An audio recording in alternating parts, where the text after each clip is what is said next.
All right, East Nashville Podcast, Season 2, Episode 3, the Reverend Dr. Jason Eskridge. Reverend Doctor, I've already stepped up in the first minute. I've been meaning, I knew I was going to tell this story from the second you agreed to come on. Oh, dear. One night we were at Henry James. I think it was me and Ashley sitting at the bar, and I didn't even notice you come in. I just feel these hands on my shoulders, and I hear in my ear, Reverend Dr. Frasco. And I was like, isn't that Martin Luther King? Isn't that his? I mean, it's a term, you know. Yeah, it's endearment. Yeah, we can share it. There's more than one Reverend. So Doctor. you only called me that once, but I've been calling you it ever since. Well, I'm glad I left a mark. Yes. That was one of the funniest moments, just because I was just, whose hands are those? Those are hefty hands on my I shoulders. was anointing you, the Reverend Dr. Frasco. That's what it felt like. And you only have to do that once. I like It's like that. being knighted. That's it. Yeah. Yeah. Phil, make sure you're talking into your mic. It's like being knighted. Oh, that's very a good. good point, Phil. yeah. That definitely wasn't duplicated. In our first season, Phil had so many great cut-up lines that didn't hit the mics. No. So it just sounded like where Charlie did that Brown's come teacher. From? Yeah, exactly.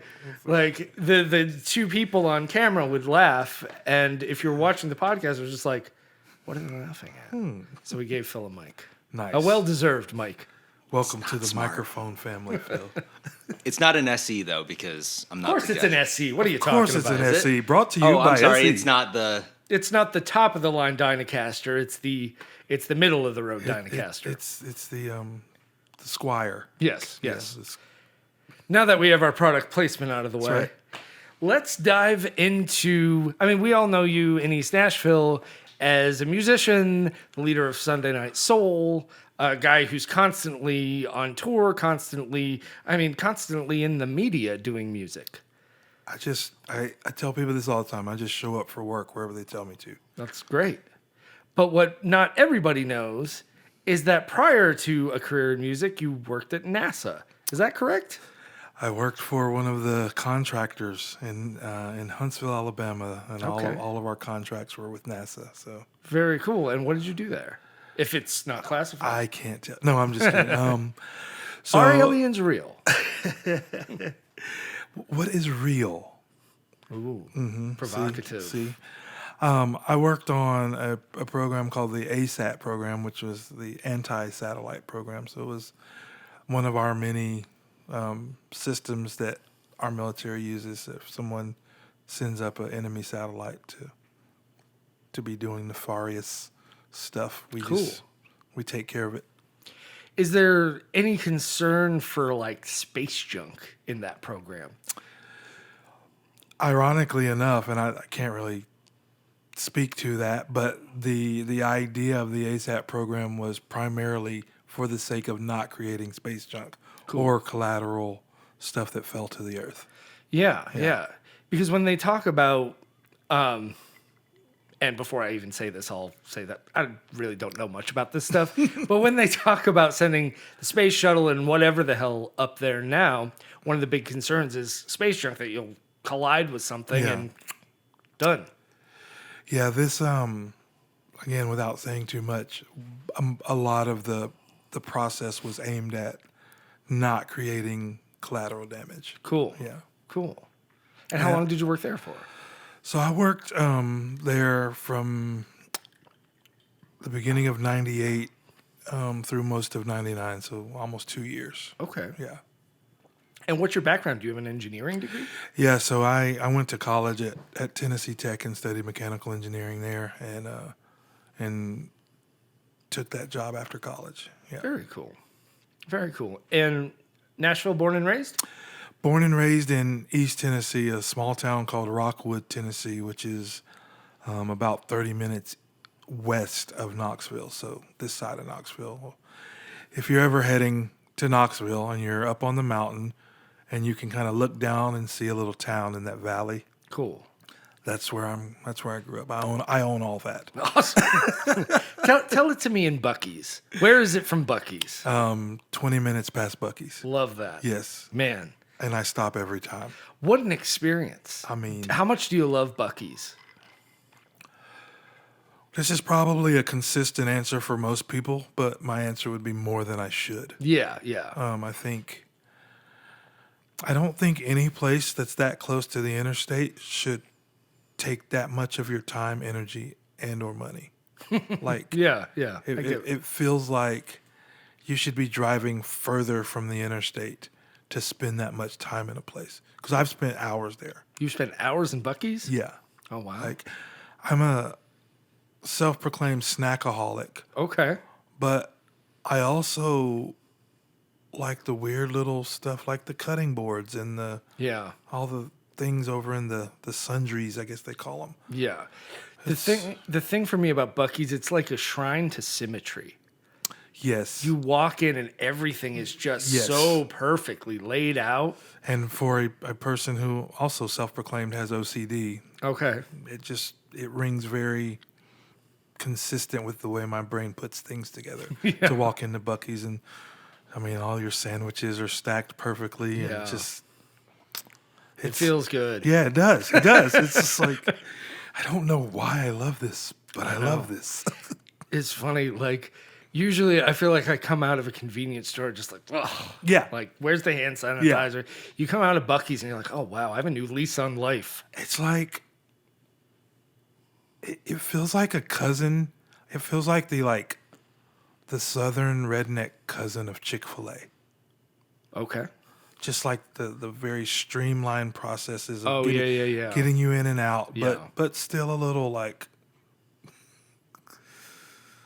cousin and them. Yeah, You know, yeah. like it's not, there's a level of southern, just the southern hospitality. Yeah, the thing. Yeah. Yeah. The managers there make like $250,000 a year. So you walk in, they're like doing back handsprings. As You're they like, should. Welcome to Buc-ee's. Yeah. I'm having the best day ever. Yeah. I live in Crossville. I make $250,000 a year. I bought the next town. I'm a billionaire Yeah. in Crossville. Yeah, really. Like, you want to see my car collection? Like, Yeah, like, I mean, I making that kind of money in that area. Yeah, it's real. You're the dude. Like, you're yeah. probably the mayor. I wonder what that application process is to be like the general manager of that Buc-ee's, because like that's got to be one of the best jobs. It's got to be around there. sought after. Like, Yeah. there's probably like mafia type stuff that goes on. Like, I told you never to come here, but it's Buc-ee's. What did I tell you? Yeah. Yeah, I love going out there. It's such a good time. So yeah, like, and you know, you alluded to this earlier, and I've done my fair amount of traveling down through the years, and For sure. you know, planning trips based on, well, if we go this way, I'm Yeah. a food guy too. Like, Totally. like I love the different foods in different places, and I remember I was going through Birmingham recently, and I was like, man, I was literally having this battle within myself to decide if I was going to go one way to hit Buc-ee's or the other way to hit Papa Do's. Are you familiar with Papa Do's? I'm not sure. I am. Ironically enough, both of these places are out of Texas. Okay. But And what is Papa Do's? so there's a franchise in Texas that started in Texas called Papa's. And All they right. have Papa's Burgers, Papa's Barbecue, Papa's Seafood, Papa Do's, which is like a is like their take on like a New Orleans style Cajun restaurant. Really? Papacitos, which is Tex-Mex, yeah. Yep. And so yeah, like, so there's a Papa Do's in Birmingham. I guess this is also one of our new sponsors is Papa Do's and Buc-ee's. But it's on kind of the other side of Birmingham from Buc-ee's. Oh yeah. And I was driving up and I was like, man, like, Got to make that it's choice. tough. Yeah. But I knew that I would be going to East Tennessee in a couple of weeks. Mm-hmm. So I decided to Well do chosen. Papa Do's. Yeah. Yeah. It's funny.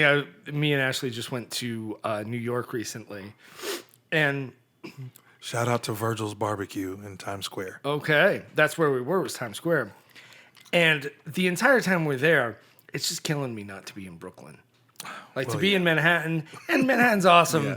but, like, every time we'd go somewhere and, like, get a sandwich or get a bagel or something, I'm like, ugh, I'd rather be in Brooklyn. Yeah. Brooklyn's the area I know really well, the area I'm super comfortable with. Like, yeah, I lived there for 6 years. I So. didn't know that. Yeah. I've got really good friends from Fort Greene. Cool. So I spent a lot of time down there, like around like Pratt University. and, like, Absolutely. that area. Yeah. I lived the next neighborhood over in Bed-Stuy. Yep. Yeah, Fort Greene's beautiful. Yeah. It's like such a neighborhood. Yes. Like it is literally like, oh man, like I tell people this, like if you're from the South and you needed a way to get acclimated to being in New York, like Fort Greene is a good way to like Yeah. transition from having a yard and things like that Absolutely. to like, because Yeah. it still feels very communal. Yeah. Yeah. It's funny. All the people I know from New Orleans that live in Brooklyn live in Fort Greene. Yeah. Yeah. I think you're onto something there. Yeah. I think it just feels like it still has some sort of attachment to the South in Yeah. some way. Like, It's funny. yeah. And there's it's the greenery. There's trees. Yeah. There's trees, there's grass, there's a little square by the G train. Yeah. So there's all that stuff that kind of disappears in the rest of New York. Yeah. Especially Manhattan. Yeah. Minus Times Square. Of Yeah. course. Or Not Central Park. Central Park, thank you. Yeah, one of the things we talk about in the podcast all the time is you get pro musicians together, and all we want to talk about is food. I mean, All we want to talk about is food. You don't want to talk about the gig. Let's talk about where did you eat after with the gig? Where did you have coffee the next morning? because the gig happens 60 times, Yeah. and it's very seldom different. Yeah. Tell us about that. Like how many different, or not how many different, but what are the major artists you've toured with? Because I know there's a few. So I'll kind of do a timeline to the best of my ability. Like I started, my music career started with my touring career started with Nicole C. Mullen, and Nicole is an amazing CCM artist and just one of my favorite people in the world, let alone artists. From Nicole, I went and toured with Lyle Lovett and the Large Band, on and off for about 15 years. Cool. During that time, I also started touring with Johnny Lang. Oh, cool. I didn't know that. Yeah, Johnny, man, that was, it's always, every gig is fun for different reasons. Sure. And I think Johnny's gig was so much fun for me because it was legitimately like music that I, as an artist, would do myself. Cool. And so just, I think being able to pour yourself into something with such abandon because it's exactly what you would be doing if you were up front. That genuine love of it. Yeah. Yeah. Touring with Lyle Lovett is fun because you're standing on stage with giants every night. Yeah, absolutely. So like I said, each touring experience has its own this is why this is awesome. Yeah. So let me see, what did I do after John? After John, I worked with Mark Broussard for a little bit. And then I went out for a couple of summers on a tour called Taj Mo, which was Taj Mahal and Keb Mo together. That must have been awesome. Oh my gosh. I mean, again, not necessarily the music I would be doing if I were the artist, but the music being amazing and also just standing on stage with history. Yeah. Every night just, looking up and seeing Keb and even more so Taj, just real. like these are dudes who've been doing it for a long time. Yeah. And And Kebmo was such an enormous crossover artist. yeah. You know. he is he's really special, man, because he's just got a knack for just reaching lots of different people groups, and Absolutely. I think he's from Compton. Really? Compton, California. I don't think I knew that. Which, when I found that out, I was like, really? You're not like from the South Mississippi? somewhere? Yeah. Yeah, exactly. Yeah. Compton, California is where he's from. And so even that, like, That lends itself. it just, exactly. It was like, man, this guy has seen and been around a lot of different things, and it shows in his music. Yeah. And how it reaches so many different people. That's cool. Yeah. I think actually I missed one. I did 2 summers with Zach Brown, the Zach Brown band, before I went out with Keb and Tosh. Cool. And were you background vocals in all these gigs, or guitar as well? No, you would not hire me to play guitar unless you were desperate, and then you would still use the tracks and just have me muted. Okay. It was. Man, there's been so many neat ways I've ended up doing things, because with Lyle, my first 2 years going out with Lyle, I was the liaison for the local choirs we would hire in every city we went to. Yeah, so I was only on stage for 2 songs, and that was the 2 songs where the choir came out at the end of the show. And during the actual show, I was actually rehearsing the choirs and making sure they knew what to do when we came out. That was the first 2 years. Wow, that sounds like it could be super stressful, because you have a day, right? You have a day to not only find people, but rehearse them and then send them out on stage in front of however many people. So I would say in 99.9% of the situations, the choirs they showed up uber prepared. Oh, good. And most of the time they were the best singers in the city that we were in. Like it was legit. Like, I don't remember who it was that Lyle was using to contract the choirs, but they always found us cool, really good singers. It was very interesting though, because we played one of those years. We played Minneapolis, and the choir that showed up was Sounds of Blackness. And I don't know if you're familiar with them, but it's like a ridiculously famous like choir that has, albums, and like I was a fan of their music. And I'm like, oh my gosh, that's Gary. That's Gary. that's the guy. That's Gary. And so again, like some of the best singers in the world. Oh, I can't remember the lady's name, but she was the lead singer of the group that did Funky Town. Funky Town. Oh, man. Won't you take me to... Yeah. What was the name of that band? If I weren't trying to think of it, it would pop right in my head. But in a split second. But anyway, she was there. Like Cynthia. I feel like her name might have been Cynthia. Anyway, like it's like, whoa. Yeah. So how do I come in there and try to, crack the whip and be like, all right, let's get this, it's just I'm sure you guys know what to do. Yeah. Will you just sing it for me once so I can say I did my job? And Minneapolis is such an underrated music city. Oh, well, not for those who know. Yeah, well, yeah. Yeah. But so to finish like the tail end of that story, a few weeks or a few days later, we were in Utah, in Salt Lake City,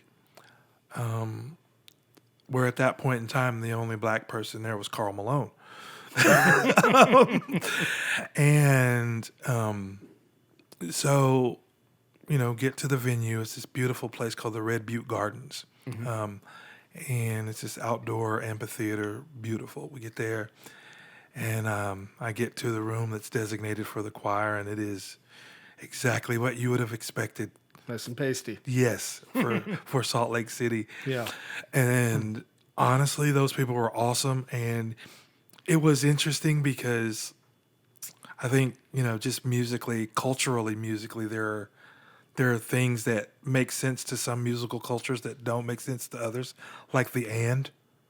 Like 1, 2. Oh yeah, syncopation. Yeah, the up, the Yeah, upbeat. absolutely. Yeah. And so some of that, a lot of that stuff with Lyle, was these like Southern, black gospel approaches to music. Yes. And you're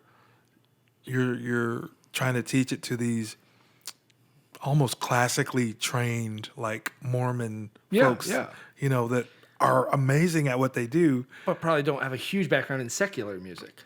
Well, not even secular music, but like Southern black gospel music. Yeah. Another level. Yeah, like, and so I just remember one of the band guys, Ray Herndon. He came up to me after the show was over, and he said, "Man, how's it feel to go from the sounds of blackness to the sounds of whiteness?" And I was like, "You know what? Get away from me." I'm done with this conversation. Yes. But I was just, that experience was so neat, being, we kind of joked about the show being the same every night, but Yeah. with the choir thing, it actually That'll really break it up. It did have its level of, uniqueness every night. Yeah. But after those 2 years, I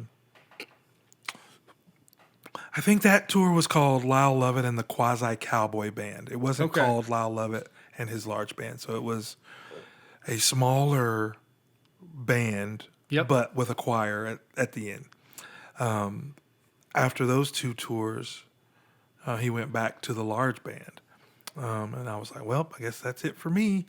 Cause there's not going to be choirs. And, but they kept me on. And, and like I said, man, I went,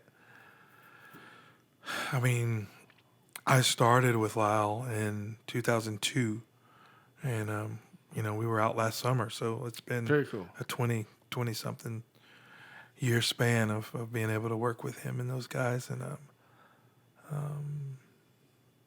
been just ridiculously blessed to be able to work with what a gift. The folks I've been able to work with. And I mean, not just a gift, but a well-deserved one as well. I'll take whatever it's called. And that, like, what you've already said shifts perfectly into talking about Sunday Night Soul. Yeah. Because I think Sunday Night Soul, what's different about it from any other event that I've been to in Nashville is that it's very diverse. It doesn't feel segregated in any way. Yeah. Like everybody's together, they're hanging out, they're enjoying the music, and it isn't for some people and not for others. Yeah. It's for everybody, and your presence on stage is always a big catalyst to that. When things happen in the world, you get up there and you address them. Yeah. And when things that should be kind of dividing, not should be, but could be dividing the races, it seems like you're up there, making sure that everybody feels included. Yeah. And I think that's such an important thing here. Wow. I appreciate you saying that because that is as important, if not more important to me than, the music part of it is just creating a community where people feel safe and seen and heard and that diversity is celebrated. Yeah.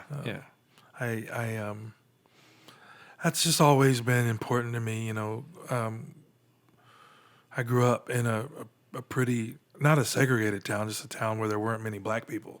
Okay. And so I guess it was segregated in that most of the black people lived in the same area of town, but it wasn't like there was a black side of town and a white side of town. It was like the white town and the little black section. Yeah. My grandfather, I think, always just like instilled in me that just people are people. And But I think,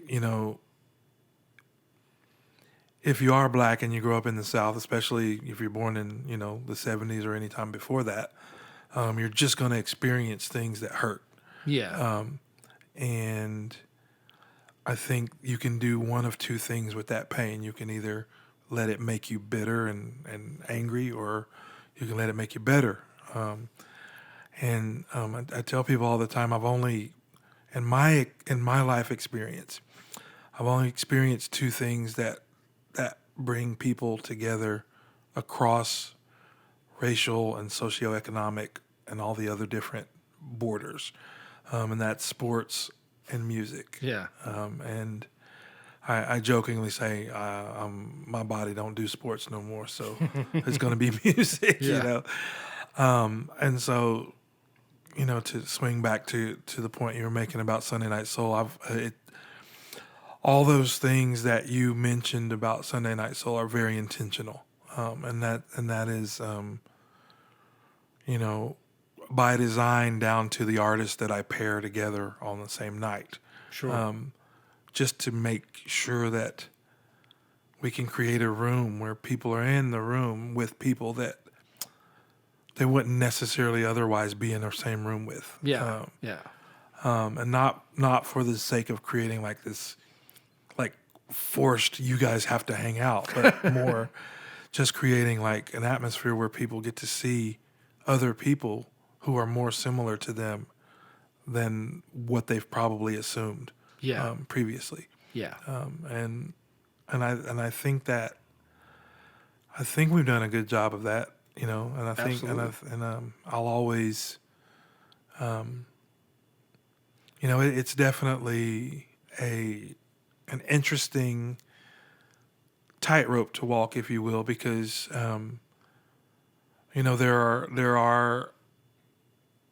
there are demographics of things that, that would say, okay, well, soul music should be performed by people who look like this, Yeah. and sound like this.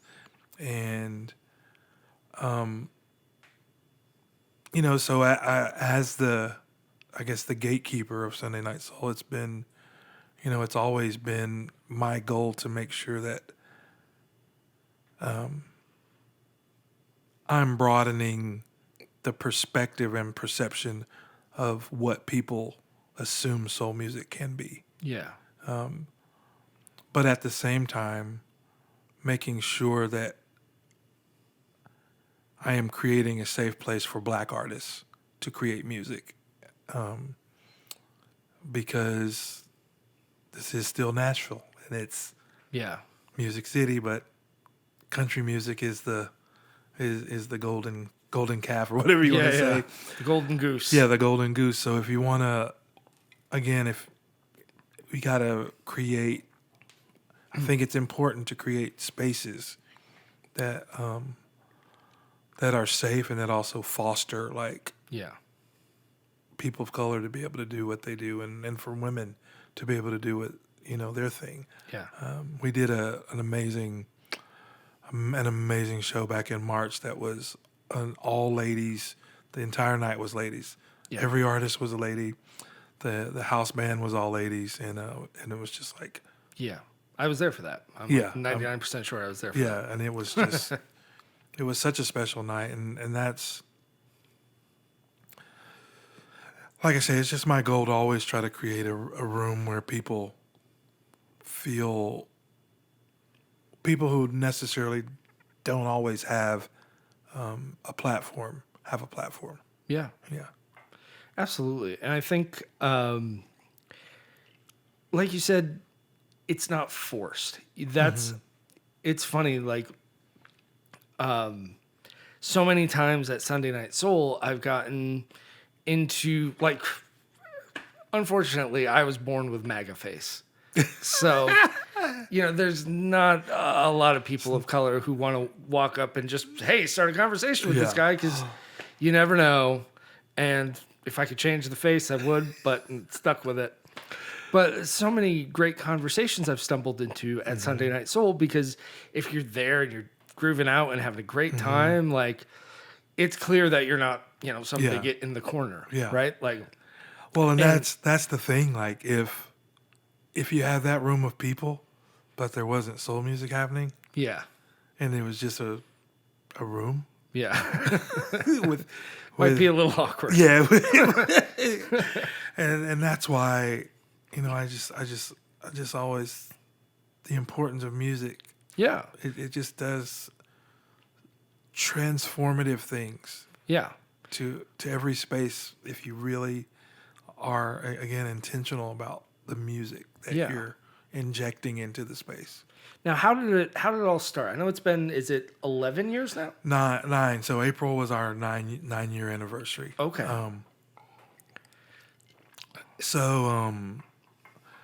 When I first moved to East Nashville, which was about 12 years ago. Wow. Okay. Been over here a while. I would occasionally go to this thing called Motown Monday. Of course. Yeah. And I would be in there, and it would be just so awesome to see people dancing to music. Yeah. And I got the idea in my head. I was like, man, what if people were dancing to live music? Yeah. Cause I don't know if you've ever seen like the movie The Color Purple. Have you seen that movie? Yeah, a million years So ago.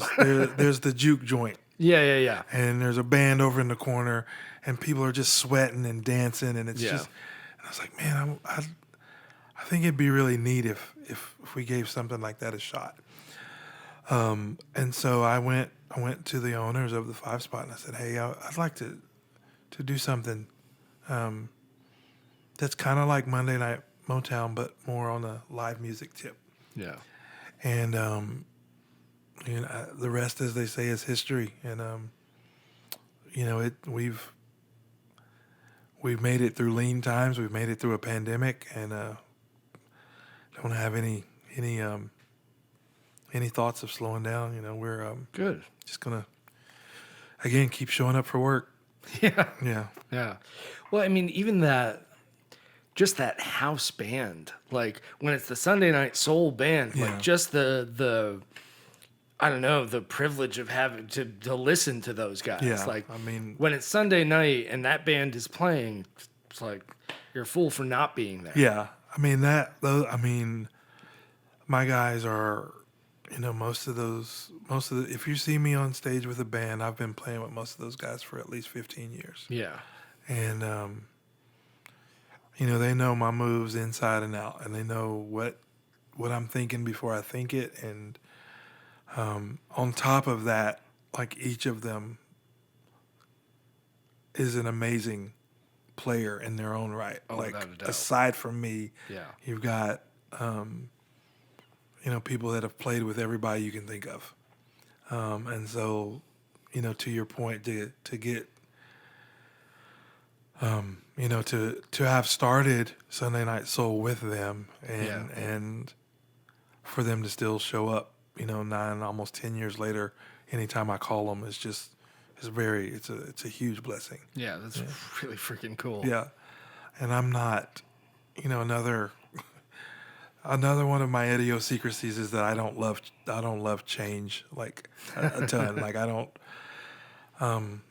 If I find something I like, I've probably invested in figuring out why I like it, and so I stick with it. Once I figure out what I like, I stick with it. And so the consistency of just having those guys and gals show up and not having to get subs a lot and things like that, it's huge. Yeah. And I mean, even when you do have subs, they're always Yeah. like off the wall, which actually brings me to the one gig you and I ever played together, That's which right. was the most fun. That's right. We played a 420 thing. Oh. That Bob Marley cover band that we threw. I mean, not we, like Diego. Yeah, Diego. Threw Yeah, it yeah, together. yeah. I think we had one rehearsal. And I don't know if I was there. I don't think you were there. What did I do? I did I Shot the Sheriff. That's the Yeah, song you I did. I sang. Shot the Sheriff, and my most vivid memory from that gig is sound check. It was Bob Lewis behind the bar, and it was just the band. Yeah. And you got up and sound checked, and there was pizzas from 5 Points Pizza. You got up and sound checked with Redemption Song, and everyone was just like, "Yeah, it sounded good, man." Like your sound check was so gorgeous.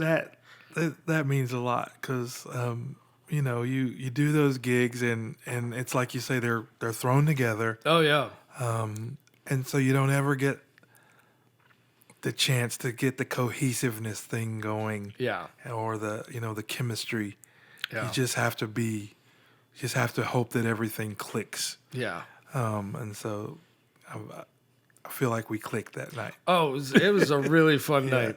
I remember it was that band, the Grip Sweats, played before us, and they're just off the wall.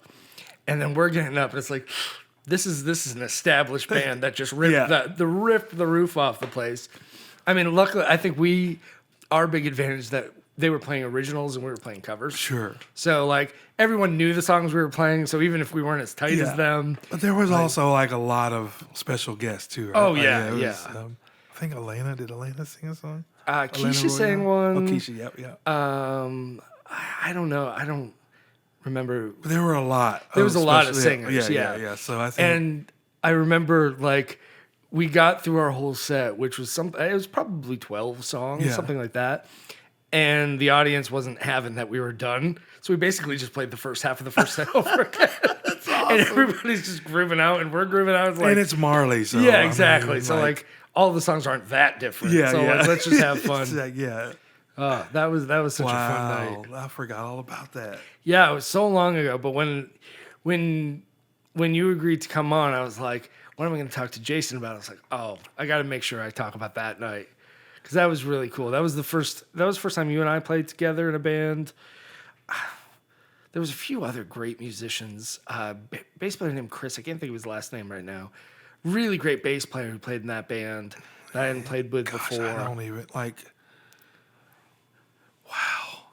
I remember the night. I remember it happening, but I don't remember who was there. Yeah, no, that's fair. That's right. I think that was the first time I ever met Keisha too. From who. I would say we're pretty good friends now. She's in Lady Couch, and I mastered their stuff. So you know what? Fun fact about Keisha? Sure. She's from my hometown. Is she? Yeah. Okay. Never knew each other till Nashville. That's crazy. Yeah.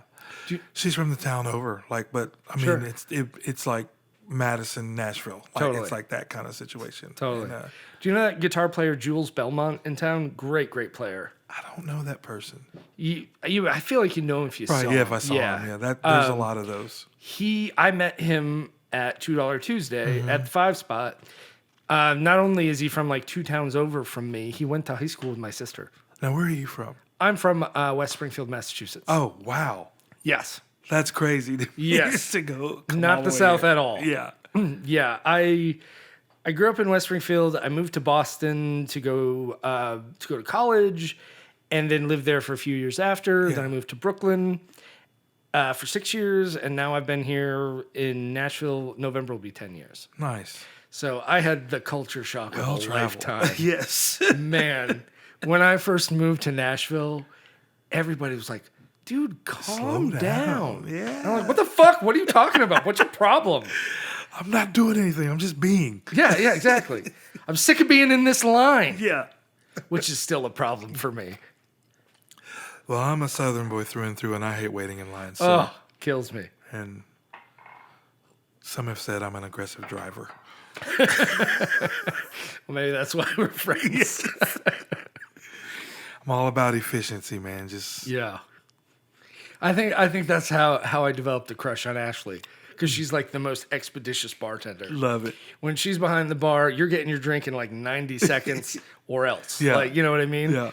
And anytime I'm in a bar and it's like, I'm the only guy waiting for a drink. Why is it taking like 5 minutes? That's a huge pet peeve of mine. Oh, and I'm the worst for saying it because I've never been a bartender.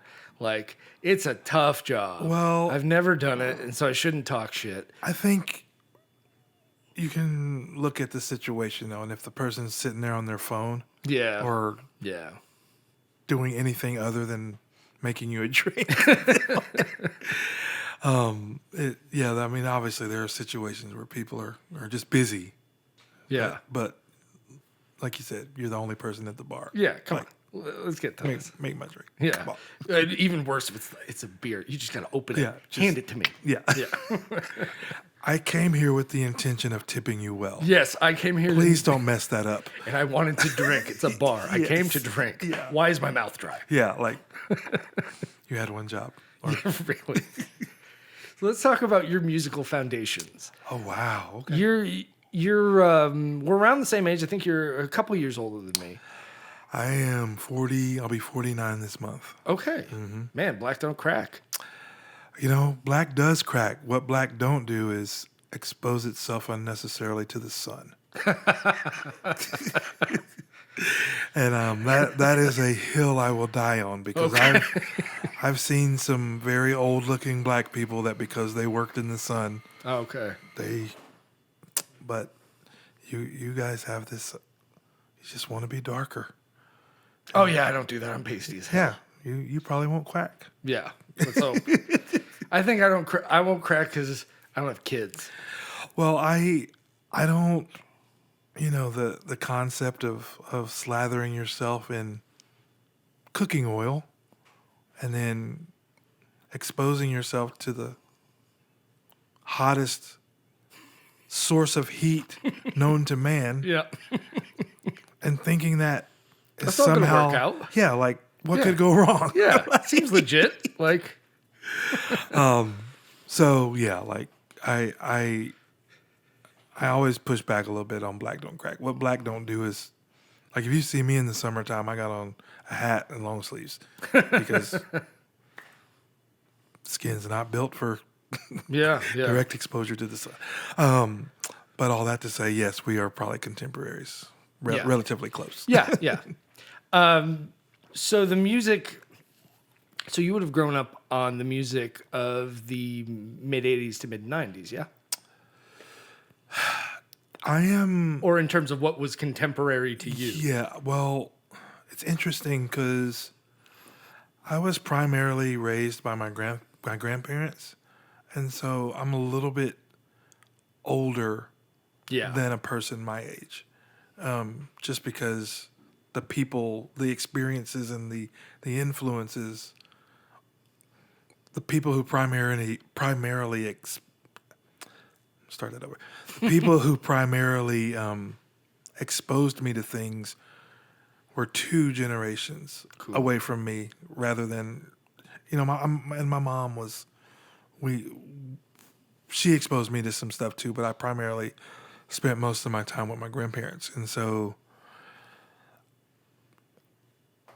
the music I really like remember was more in the 70s, even though like Cool. I was 4 or 5 years old. Yeah. But there's definitely, you know, Saturday mornings with my mom was all about the 80s. You know, Cool. you know the Luther Vandrosses and the Teddy Pendergrasses and the Aretha Franklins. And then I mean, of course, as I got older and started making my own musical choices, it was all 90s R&B and 90s hip hop. Cool. Like, yeah, like. Now, who are the core artists that were introduced to you by your grandparents? So my grandfather was a bass singer in a gospel quartet. Oh, cool. Yeah, so like, and that quartet was called the Five Stars, which ironically enough was 5 people, but it's just called a quartet because it's quartet singing. So like, But the Five Stars also had a radio show every Sunday morning in Rockwood, Tennessee, and they would just do all the church announcements for the local churches, and they would play songs, and they would do prayer requests for the sick and shut in. So all that to say, like all the music my grandfather listened to was gospel music. Cool. So I grew up like listening to a lot of quartet music, like the gospel keynotes, the Fairfield Four, the Mighty Clouds of Joy, like just all these just amazing like Southern black men who probably had other jobs, but on the weekend, they were the quartet.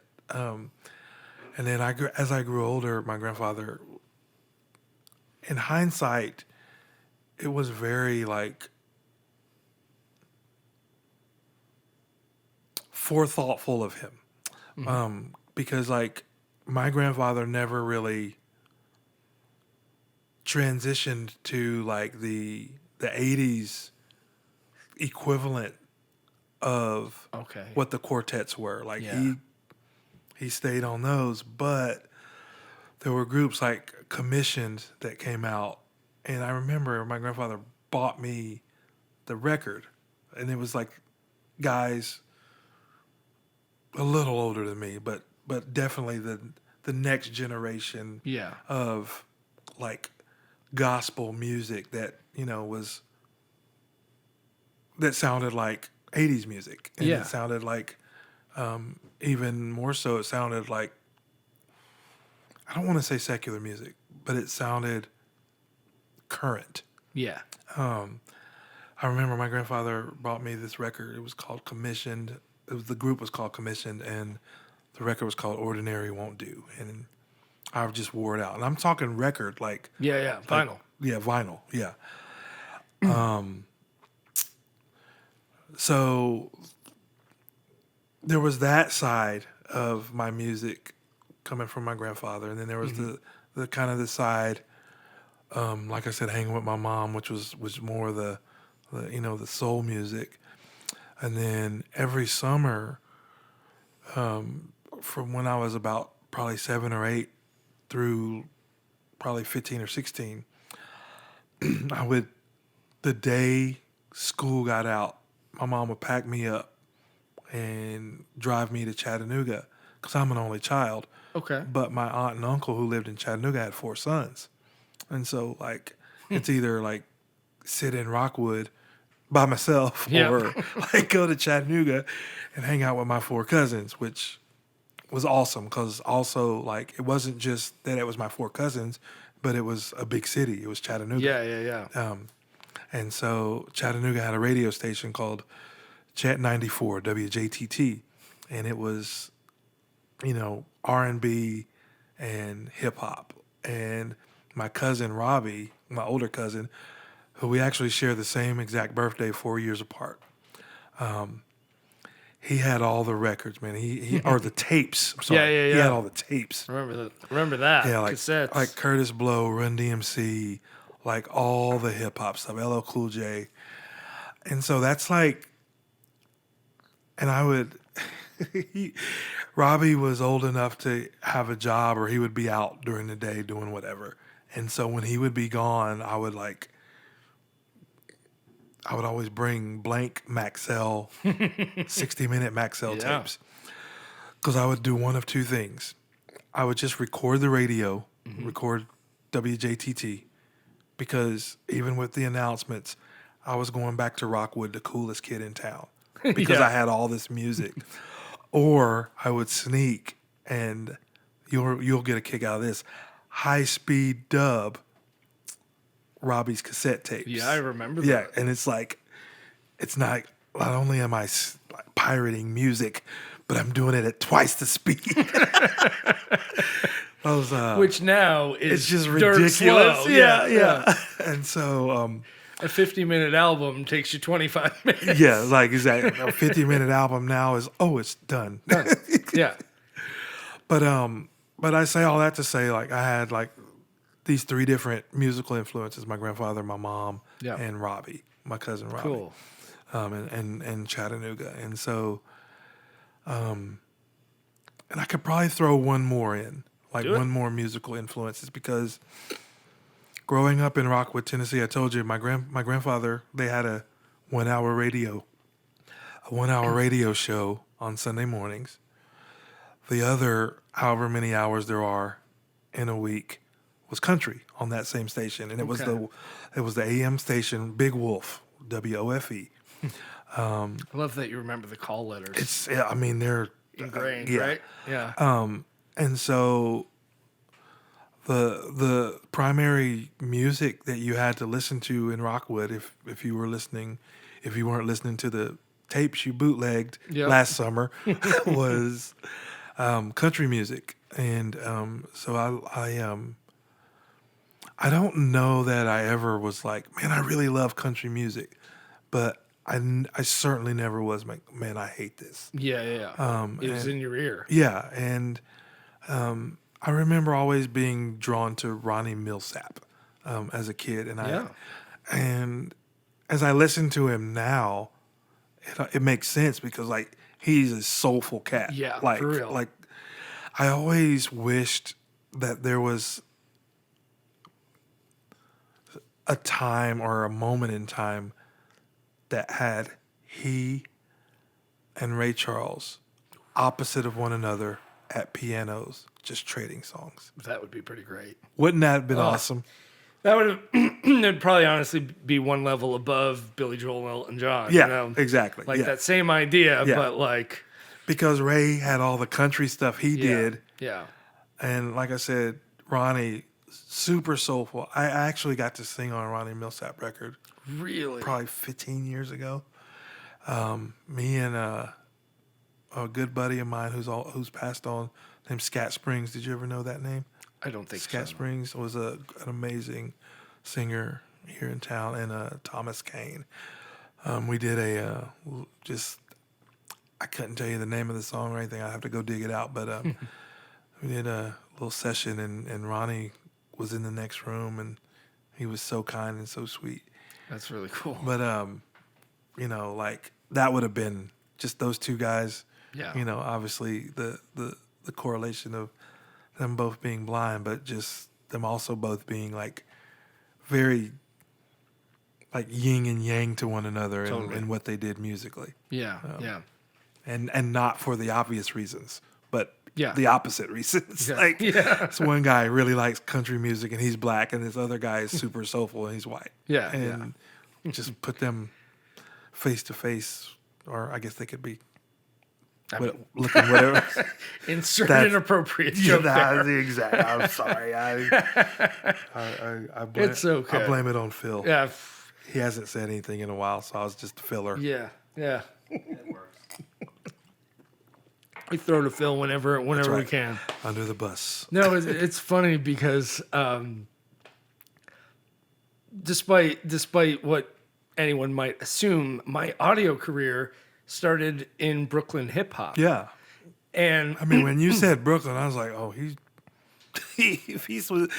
spent 6 years in Brooklyn. He worked on some hip hop. yeah, not only Brooklyn but Bed-Stuy Yeah. in it was 2007 to 2013. Okay.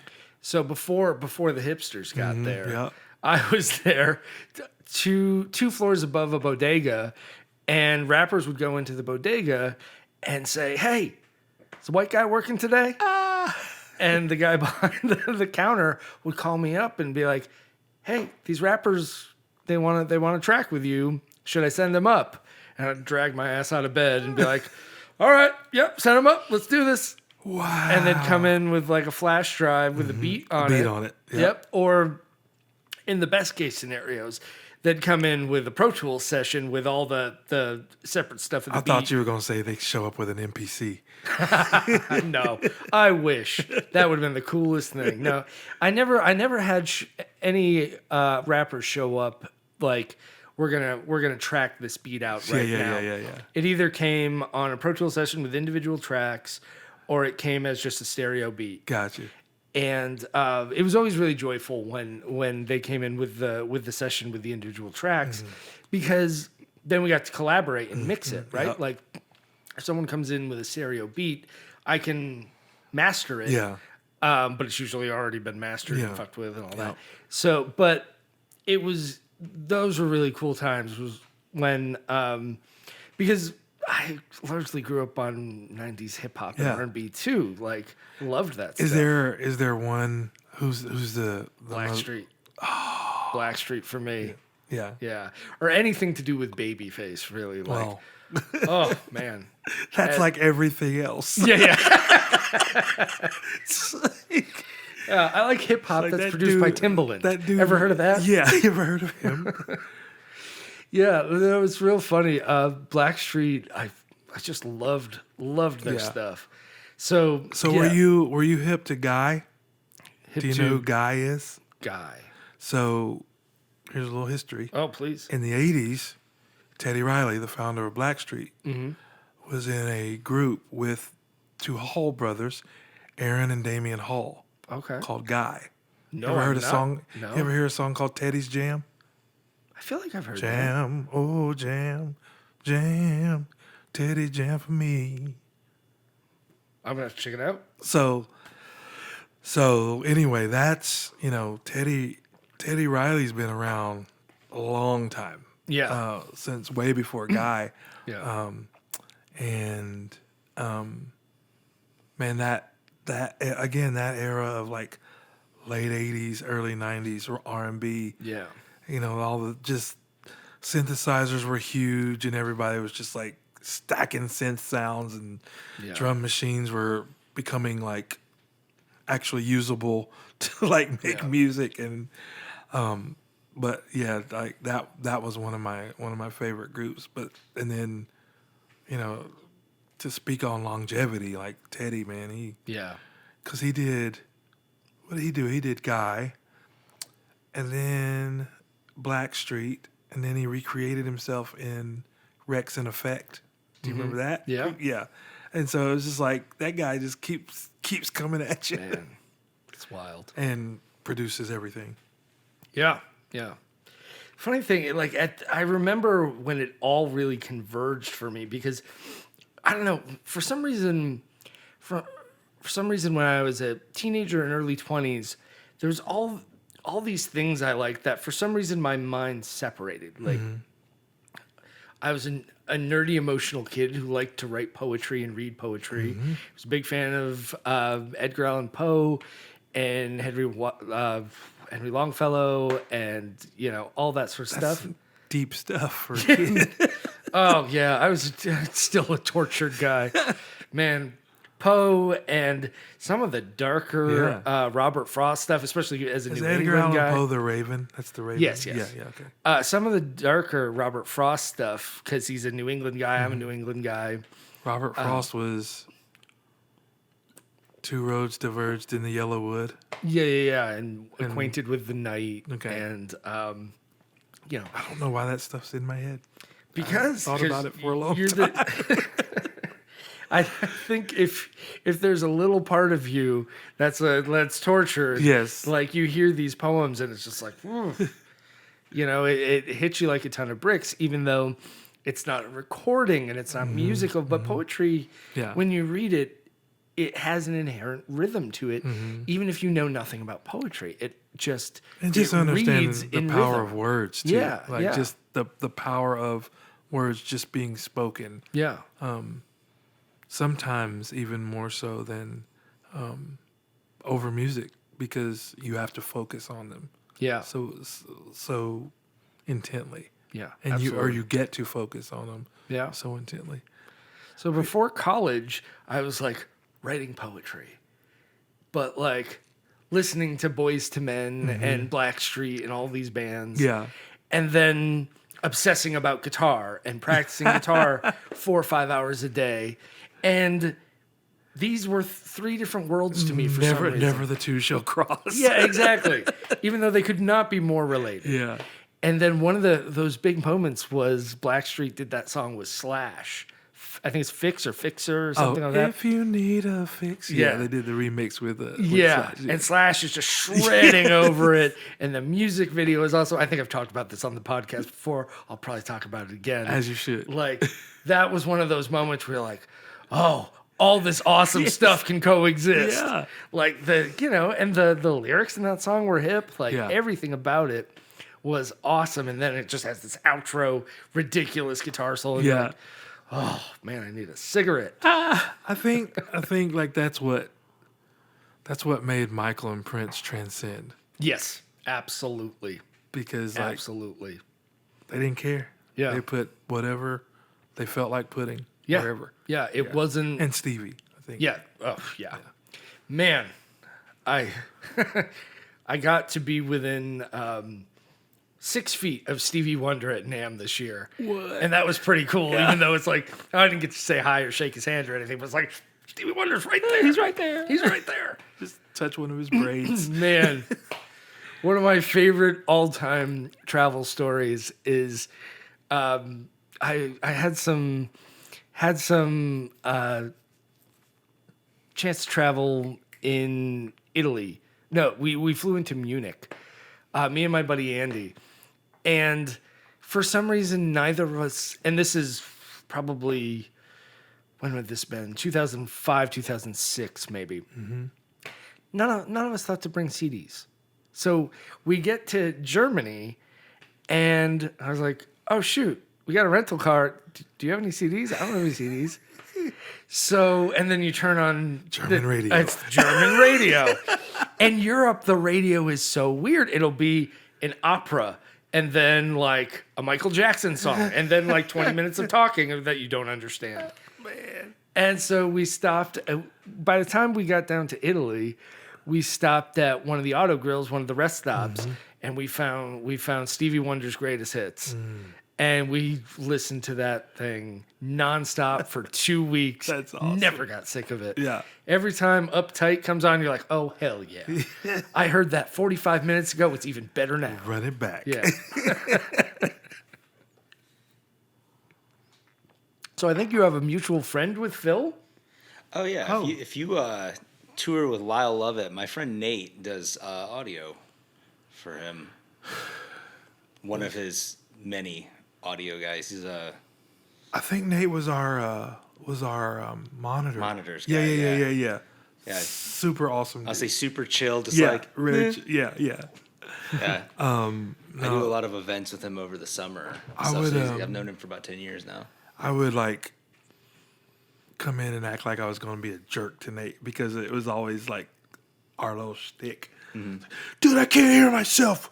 And I'd just yell that over the microphone, and people are like, and Nate would be like, "Well, just shut up, and you can hear yourself. Stop talking." Yeah.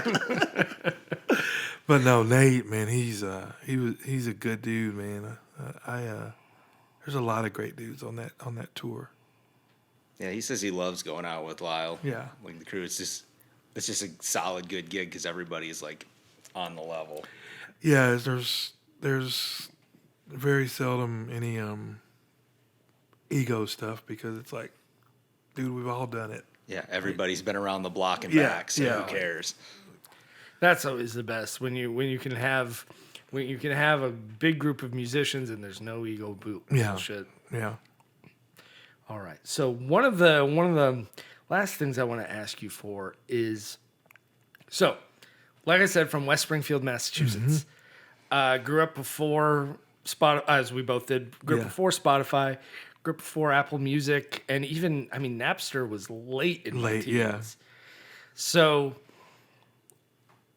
It only took one computer crash for me to never use Napster. For those pasty white kids growing up in Massachusetts without diversity in their lives, like what are like 5 soul songs that my gosh, that kids should really? listen to? Oh man, Five Can soul you distill songs. an entire history and genre into 5 songs songs. right now? Do On the 30. spot. Do 30. Go ahead. As many as you want. Like, because that was something. I mean, it's part of the way we grew up, right? Yeah. If you didn't have the CD, and there wasn't that, a radio station that played any given type of music, like country, there wasn't a country radio station when I was growing up in Massachusetts. By the time I was in my late teens, we had a country radio station, but there wasn't a country station when I was growing up. Like the only way I heard country music was guys like Conway Twitty had infomercials where they would sell you at the end of the night, like late at night. they would sell you themselves doing public domain songs. Because they'd make a killing. Yeah. But we didn't hear soul music. We didn't hear country music. Can I do artists instead of Love songs? it. Okay. Love it. My number one top favorite number one no close second is Donny Hathaway. Cool. I often find myself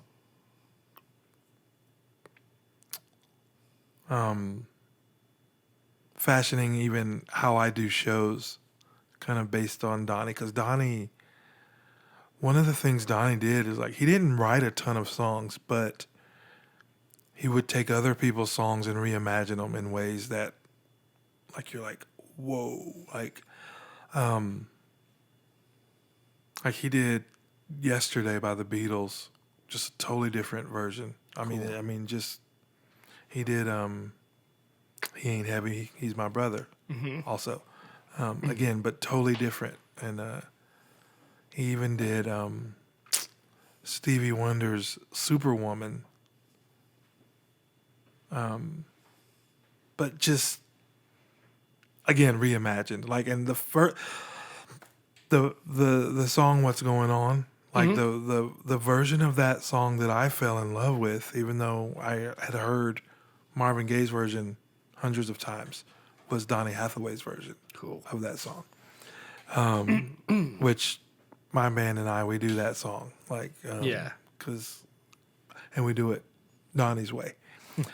But there's just, that guy sang from such a place of just like passion and honesty, and I think he was a tortured soul with some of the stuff he dealt with, but musically, I mean, this guy like scored movies, like he had the songs, all the stuff he did with Roberta Flack, and in those 33 years that he was on the earth, man, he gave us a lot of really good music.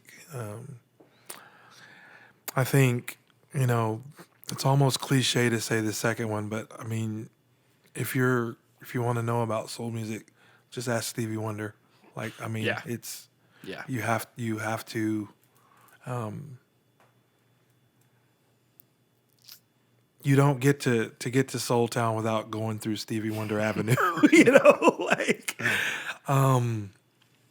just again, and we kind of alluded to it earlier, just like his grasp and his willingness to just try everything, and incorporate so many different influences. And I mean, same with Ray Charles, just being on the forefront, whatever, like when synthesizers happened, Stevie's like, all right, go, let's do this. Like, and there's some people who argue that, they hate the fact that Stevie Wonder ever was introduced to MIDI. And I understand the point of view, because like songs in the Key of Life and Fulfillingness and all the stuff from the 70s is just like, golly, this music is so pure and so, but it's like, I don't know. There's something to be said about Part-Time Lover, and I Just Called to Say I Love You also. Like, It's in like 9 out of 10 weddings for a reason. Exactly. Like, they all have their place. Yeah. Let's see. If I'm doing my Mount Rushmore, my personal Mount Rushmore, I gotta put Bill Withers in there. Oh, hell yeah. And while I like I said, I definitely try to incorporate stuff from the other two people that I've mentioned, I think the artist that I'm probably most similar to would be Bill Withers, just because it's a guy, he'll sit down with his guitar and he'll give it to you for as long as you want it. And Bill will tell you, would tell you this. He wasn't terribly versed in music theory and things like that. He's just if ever there were 3 chords in the truth, it was Bill Withers. And I think also just his his songwriting style is so conversational, and you kind of just every time for me, every time I sit down and listen to Bill Withers, I just feel like I'm sitting there listening to like an older man just talk about life and have a conversation with him. Just the simplicity of his songwriting that just I think made him accessible to so many more people than otherwise if he hadn't been just like a guy. Yeah. I can't write left-handed. Send a letter to my mother. You know, like just like these very like matter-of-fact lyrics. That's exactly what I was thinking as you said that, as a matter of fact. Yeah, just like the lyrics are just like, you know, my friend, feel it's their appointed duty. They keep trying to tell me that all you want to do is use me. But my answer to all that use me stuff is keep on using me till you use me up. Like, perfect. It's like there's and especially that one. That could be a poem. It just writes down. Yeah, it just writes down. Poem. Yeah. Yeah. But it's not meant to be like, oh, I wonder what he meant by that. Like, no, he meant that. Yeah. He meant what those he said. words. Yeah. Yeah. All right, that's my 3. Let me see. That's a hell of a 3. Number 4 for me have to be Aretha. And again, man, just like the journey that she took.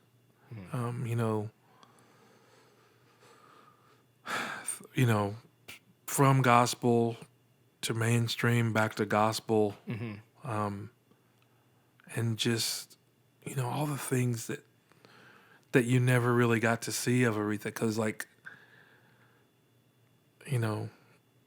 a huge percentage of the time, if you're hearing Aretha Franklin, you're hearing respect.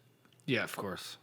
But there's all these like ballads and things where she's like sitting at a piano playing and singing. Yeah. And quite a good piano player. Yes, like I think she played piano in her father's church is where like that whole thing came from. And then that Amazing Grace record, which they did a cool documentary on that record. Just again, like these tortured souls that like, have to make these journeys that we all make, but they just happen to be making them in front of cameras and all these people. Yeah. On the world stage. Yeah, on the world stage. But to still come out, to be able to like go through hard life in front of millions of people and still come out on the other side is always been like just remarkably impressive to me, because we get to go through our shit at home. You know, nobody's dissecting it. And it's not debating it. Yeah. And so I think, man, have you ever heard Aretha Franklin's version of What a Fool Believes? Yeah. My God. Yeah. Like one of my things with Aretha is like the Kennedy Center honors. Oh yeah. For was it Carole King? It was Carole King. Yep. Yeah. Yep. They didn't, as I've heard the story, they didn't even know if she was going to show up for that. Really? And like she comes out in that fur coat, and like Obama immediately starts crying. And then she just blows the roof off the joint. I mean, if anybody needs a good cry, go watch that on YouTube. Yeah, Oof. that I need to re-up on it because it's been a minute since I saw it. Let me see. Who's my number 5?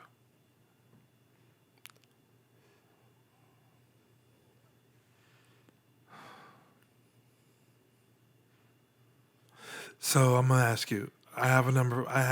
Number 5 is going to be one of 2 people. Okay. It can be a soul influence or a musical influence. Which one would you rather have? Oof. Man. Let's say musical. James Taylor. Oh, dude. Like, Yeah. again, kind of like what I said about Ray and Ronnie Millsap. Yeah. What if on a stage, sitting in 2 chairs with 2 guitars and 2 microphones, were Bill Withers and James Taylor Jesus. trading songs? That would be the coolest thing ever. Why did that never happen? Ugh. So, yeah, I think, with James, I've just always enjoyed, again, like, it's soul music coming from a atypical soul source. Absolutely. Soul music source. And going back to the poetry thing, his Oh my God. lyrics are beautiful. And unlike And Carole King. Yeah.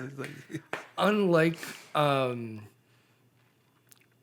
lot of modern songwriters, or even like most songwriters in general, like the meter of his music is dependent on the lyrics. Like, Yeah, he'll ebb and flow. yeah. He doesn't give a hell. He doesn't give a shit if you think you're in 4/4. You take your metronome and shove it. Exactly. Yeah, we're gonna have a measure of 3/4 here Yeah. because that's what the lyrics demand. Yeah, and that's why we're here. Yeah. But regardless of, the changes in meter and the changes in interesting harmony and stuff like that, I have to agree. I've never thought of it, but yeah, I think that is soul music, isn't it? I mean, he's soul. And Yeah. he's like, funny, 2 different connections to him, if you will. Okay. So all the years I've toured with Lyle, there's been 2 bass players, primarily 2 bass players. Either Victor Krause or, for the most part, Leland Sklar. Oh, I was hoping you were gonna say that. And Leland and I have become like dear, dear friends. Oh, and that's like, so cool. he and I were on the same bus for a few of the tours, and both of us are guys who don't really sleep well on the bus. Yeah. And so every time the bus stops, we're off the bus into the truck stop. And so, and at those earlier years when I was touring with Lyle, I had the long dreadlocks, and Leland's got the beard. The beard. And so can you see us walking into a truck stop and the stories people are trying to formulate as to How do these guys know each other? yeah, exactly. But man, like, even, and I bring up Leland because Leland was James's guitar, or Yeah. James's bass player from day one and into the current. Yeah. If James were to go play now. And probably the most classic bass player of all time. Yes. Barring jazz and like Ron Carter, Yeah. But Of pop American Yes. pop music, that's the guy. man, And ironically enough, Russ Kunkel's, drumming for Yeah. Lyle. So when I was 18, I went to BB King's in Manhattan. I think it might have been my first trip to New York ever. Yes, please. Pour me. Oh, thank you, sir. I went to BB King's in Manhattan to see Billy Cobham. okay, tell me who that is. Billy Cobham is basically jazz fusion's smartest drummer. Like composer, drummer. I think he did some film scoring stuff. Billy Cobham is an absolute genius and a monster of a drummer. And he was in the Mahavishnu Orchestra, which, in my opinion, is the most significant moment in jazz fusion. That first record of theirs was called The Intermounting Flame. Another thing I've talked about the podcast, people who watch this, the 5 of them, are like, yeah, Talking Frasco, about the same Frasco's stuff. always talking about Mahavishnu Orchestra. So I went, as an 18-year-old, I went to BB King's to see Billy Cobham play, and Leland was the bass player. Wow. And I didn't see that coming at all. Because this was not pop music. This was aggressive jazz fusion. And, it's Leland. So he was Burned it. unbelievable. Burned it. Unbelievable. And it was one of those moments where you're just like, I was 18, so it's like, oh, I've seen that guy. Like all my guitar magazines, Yeah. I've seen that guy before. Like, what is he doing here? And just murdering his bass. Yeah. Oh. That, I mean, Lyle's rhythm section is him and Russ Kunkel. Like, I mean, which is the guys who started out with James Taylor in 1970. And so to one, get to be on stage with them, Unbelievable. in the context of Lyle's music is awesome. But then also, like, kind of stepping out of that and recognizing I'm also on stage with the guys whose music I've listened to my whole life. Yeah. Through James Taylor. Yeah. Well, and somebody like, these guys are the history of American pop music, like you said. Like, and the other guy who would sing with Lyle from time to time when I couldn't do it, and vice versa, is a guy named Arnold McCuller. Okay. And Arnold, if you've ever seen James Taylor, you've seen Arnold McCuller. Okay. Big, statuesque black dude, sings all the big notes. Gotcha. And so, like, I always feel like, and then my good friend from here in town, Andrea Zahn, is James's fiddle player and background singer. Cool. Or I don't know if it's violin or fiddle when she's with him. But so it's been really neat all these years to kind of always be 4-way, 1 degree removed from being in James's band. Yeah. I have two connections to James Taylor. He's so much of his music, especially in the early days, was about Massachusetts. And one of my mom's favorite artists. And then when I went to college, one of my professors was Livingston, his brother. What? And Livingston and I just hit it off immediately. Wow. And like his class, it's one of those everybody gets an A class. As long as you show up, everybody gets an A. And his thing is be a good performer. And so he puts you on stage in college at 18, 19. Yeah. Put you on stage without your instrument and says, talk. Talk for 5 minutes.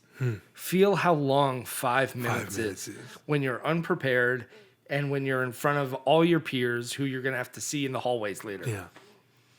And that's a great way to teach somebody that. Yeah. And one of the other things, like the hardest part about his class was eye contact.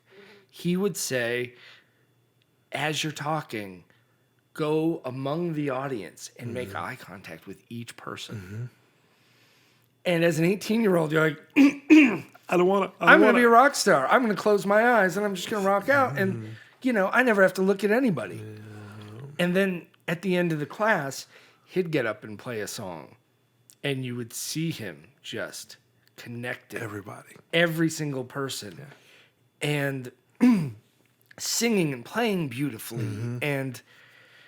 But just mesmerizing people with eye contact. Yeah.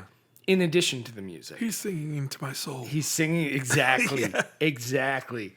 And it's not something you can teach, but he did his damnedest, right? Yeah. Like, he made us do shit that was really uncomfortable. Yeah. Because, sometimes it's uncomfortable to be on stage and you better get used to it. Most times. Yeah. Yeah. And that it's funny because it was one of those classes that if you showed up, you got an A. Yeah. But it was one of the, it sticks with me to this day. That's awesome. Everything I learned in that class from Livingston Taylor sticks to me to this day. Wow. Yeah. And I remember having a conversation with him about October Road, that James Taylor record.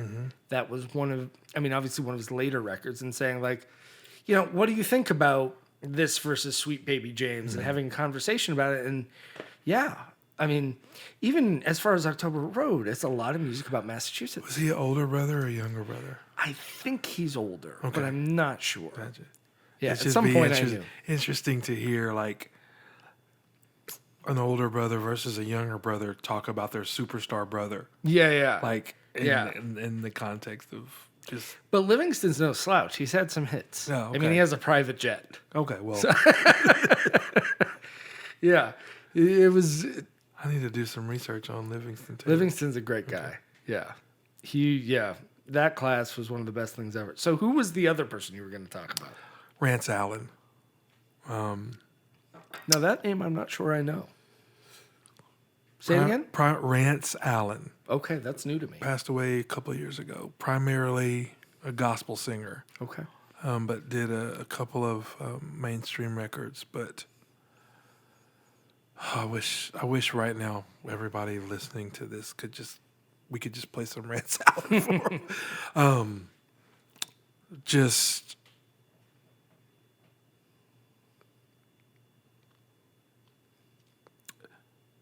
it's hard to explain him without you knowing who he is. Like I'll send you some videos. Love it. Because it is an experience of just like this guy singing. He's a really big guy. And using like every inch of his body to get these songs out and to deliver. Yeah. I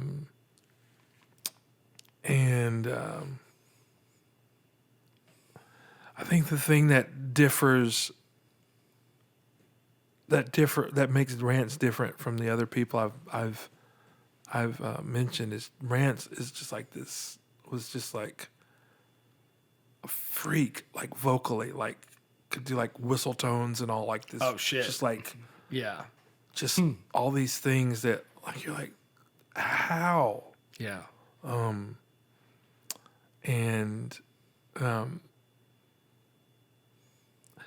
but it never felt like sideshowish. It never felt like circus. Yeah. It just felt like this dude has been killing you, and then he does something crazy, and then he's back to killing you again. And it's there's a artist, a gospel artist named John P. Key, that I grew up listening to a lot, and he did a song that it's about a 7-minute song, which in gospel music is not a big deal. Like it's just they vamp out, as the Spirit leads. But he's got this. John has this song called "Traded," and the song it came out during Desert Storm or around the time of Desert Storm, and it's literally this song about trading. The gist of the song is I traded my tomorrow for someday.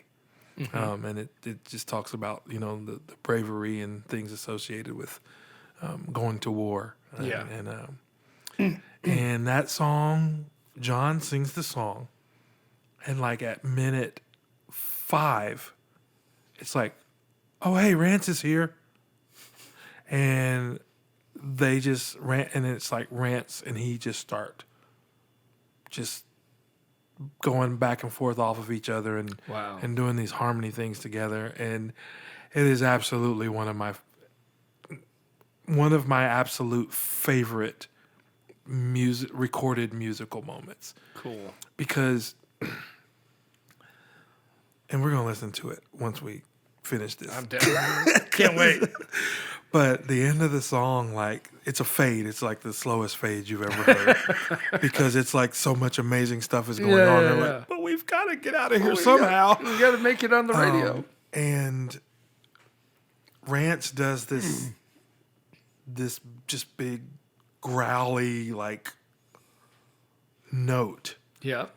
And you just hear John go, just like, I give up. Yeah. I'm done. Yeah. Like, but Rance is on my Mount Rushmore just because of, I mean, this guy like he would sit down and like sing opera, like legit, like Yeah. and with the vibrato and everything. the whole thing. Like Yeah. I can't wait for you to hear this guy. I'm excited.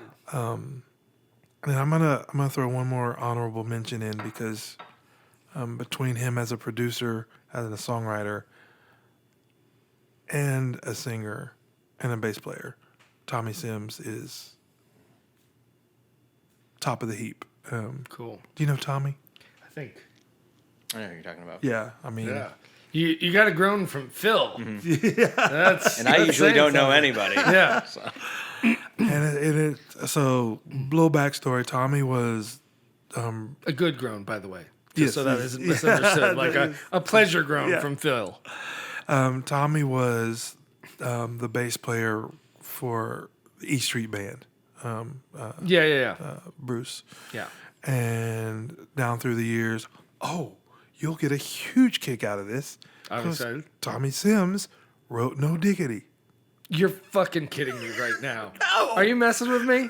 Hand to God. What? Every time he comes to Sunday's Night Soul, I make him jump up and play it. Oh, come on. Yeah. That's awesome. And full circle. Full circle. This is Full wrapping circle. up great. You know, the sample from No Diggity Yep. is Bill Withers' grandma's hands. Yeah. So it's like we've covered all the bases. Yeah. But Tommy did one record, or he's done one record as an artist, and it's called Peace and Love, and it is one of those hit play and don't touch it. Yeah. Just let it run. Like and it's I often wonder, like, would I rather have like 10 records that people kind of like, or like one record that is like quintessential? Yeah. There's nothing better than a record that you hit play and you're like, everybody shut the hell up. Yeah, We're listening to this right now. There not a bad song. all the way through. Yeah, All the way no through. skips. Everything's a banger. So that's what Peace and Love is. That's cool. And I mean, and Tommy, he. Do you know the Babyface Eric Clapton song Yeah. "Change the World"? Of course I do. That Tom's one of the co-writers of that song. Cool. Yeah, like I mean, he's written a couple of songs. Yeah. Clearly. He produced. Are you telling me I've been in the same room as the guy who wrote No Diggity? Yeah. I'm mad that I didn't know that. I've come to a lot of Sunday Night Souls. Yeah. Man. You're going to have to introduce me next I time. will for sure, 100%. Actually, shameless plug. I don't even know if this will come out before July 23rd, but Should. the next Sunday Night Soul is July 23rd, and it's actually Tommy Sims and Friends. So Oh, well, shit. you're gonna want to be there. Yeah. And that's my birthday celebration as well. So Excellent. it'll be all kinds of debauchery. I mean, good music. Yes, good music. We definitely won't be drinking. Tommy. Last fun fact on Tommy. Love it. He produced and co-wrote most of the Chris Gaines record. Garth Brooks. Really? right, Yeah. Yep. So Man, that was a funny moment in my youth, the Chris Gaines yeah, record. well, everyone. we were like, Everyone who was, just trying to figure out, and but it must be fun to be Garth Brooks. Yeah. Yeah, it must be really freaking It's fun. like, okay, let me write this one song that'll pay for everything else I ever want to do in life. Yeah. Friends in low places. I mean, but And then I'll do a but he's whole also nother record. written 10 of those songs. Yes, yeah. Yeah. But then I'll At do a least. whole nother record as another person. Yeah. And I'll get made over. Yeah, and like not like record music in a different style, yeah. but like become someone else. Yeah, he sidestepped the, hey, we're Metallica, we're gonna cut our hair and do a Yeah. little bit of alternative rock. He was like, nah, I'm just gonna dress up. And do music totally different than the music. Yeah. He cosplayed a new artist. Yeah, Yes, yeah. So my last question for you. Yes, sir. Where are we going as Nashville? Where do we need to go? What's missing? And what can we do to address it? You know, like we were saying, Sunday Night Soul is such a balm for all of us. Like to feel like we're in this inclusive place that we're listening to music that we all love and enjoy what can we do as a community, whether it's East Nashville or Nashville in a greater place, like what can we do to spread that Sunday Night Soul vibe out from the 5 spot into the community? Yeah. I'm a huge proponent of the concept of sphere of influence. Like, each of us has one. Yeah. Some of us reach millions of people. Some of us reach 3 people. But we have that, right? Yeah. I think it becomes overwhelming to try to consistently reach outside of your sphere of influence. I think that becomes, like, Nashville is not my sphere of influence. Yeah. A lot of people in Nashville are my sphere of influence, but course. like the whole of Nashville is not my sphere of influence. So when I think of, man, what can I do to make Nashville better? That gets a little overwhelming. Yeah. Yeah. But when I think of what can I do to make Sunday Night Soul better, what can I do to make my sphere of influence better, the ideas rush in because that's something I can tangibly take hold of. It's something you can do. Yeah, it's something I can actually do. And so I say all that to say this, like I said earlier, man, just keep showing up for work.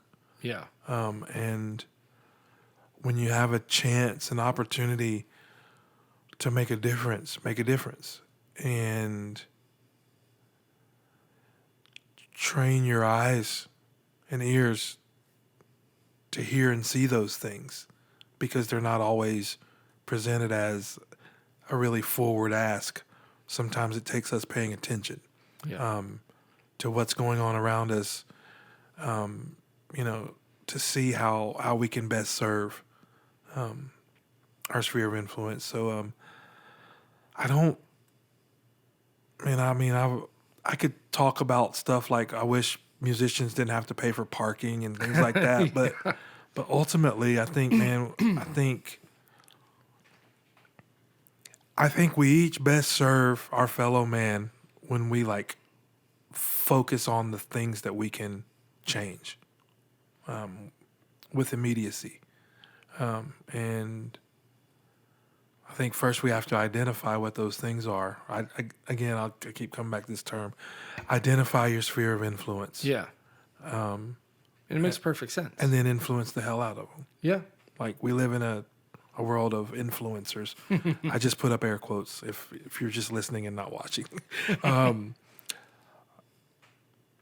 I think, the concept of being an influencer is awesome. I think what it has become is not a bit dumb. But, but I think if we will take the most basic understanding of that word and recognize that, like, influence is a very important thing when you have it.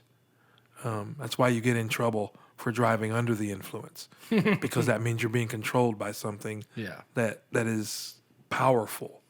And so, like, if we can figure out ways to really influence those who are under our influence in positive ways, in ways that create a better, and better is a loaded word, whether that mean just more fun, more equitable, like more fair, more safe, like whatever better means.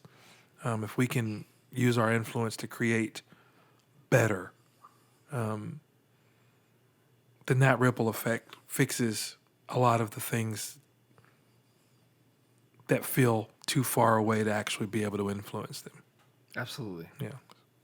Well, Jason, it has been such a pleasure to have you here. This is awesome. Thanks for asking me, man. Yeah. I'll close it out with hopefully not gushing, but in my time in Nashville, seeing you perform and especially seeing you speak has been such a pleasure, and such a when things are going wrong in the world and you get up on stage and you talk about it fearlessly, it always feels like what we all need and what we all need to hear. Yeah. So, like, most people who come on the podcast, I don't give them the questions like, hey, what are we going to do about society? Yeah. But when you have Jason Eskridge on the podcast, you have to ask him. That's a lot. That means a lot, man. Thank you. It's such a pleasure. Thank you. Yeah, absolutely. All right. Cheers. Cheers.